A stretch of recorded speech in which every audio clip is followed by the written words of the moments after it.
Putin.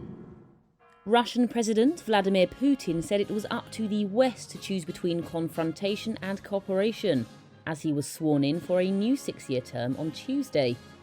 The ceremony in a gilded Kremlin hall was boycotted by the United States and other Western countries over Russia's ongoing war in Ukraine. Amid rising tensions, Putin said he was not rejecting dialogue with the West, including on nuclear weapons.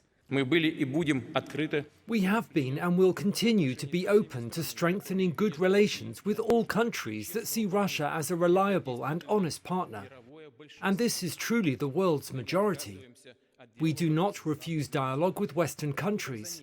The choice is theirs, whether they intend to continue to try to restrain Russia's development, to continue a policy of aggression, continuous pressure on our country for years, or to seek a path to cooperation and peace. Putin won a landslide victory in March in a tightly controlled election, from which 2 anti-war candidates were barred on technical grounds. The opposition called it a sham.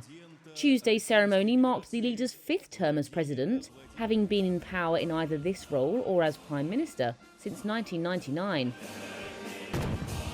The United States, which said it did not consider his re-election free and fair, stayed away from the inauguration ceremony, along with Britain, Canada and most European Union nations. France, however, said it would send its ambassador. Putin begins his new mandate more than 2 years after he sent tens of thousands of troops into Ukraine and dominates the domestic political landscape. Leading opposition figures are in prison or exile.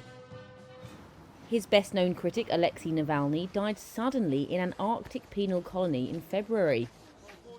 Internationally, Putin is locked in a confrontation with Western countries he accuses of using Ukraine as a vehicle to try to defeat and dismember Russia. One of the decisions awaiting Putin in his new term will be whether to seek to renew or replace the last remaining treaty that limits Russian and US strategic nuclear warheads. The New START agreement is due to expire in 2026. In line with the constitution, the government re-signed at the start of the new presidential term.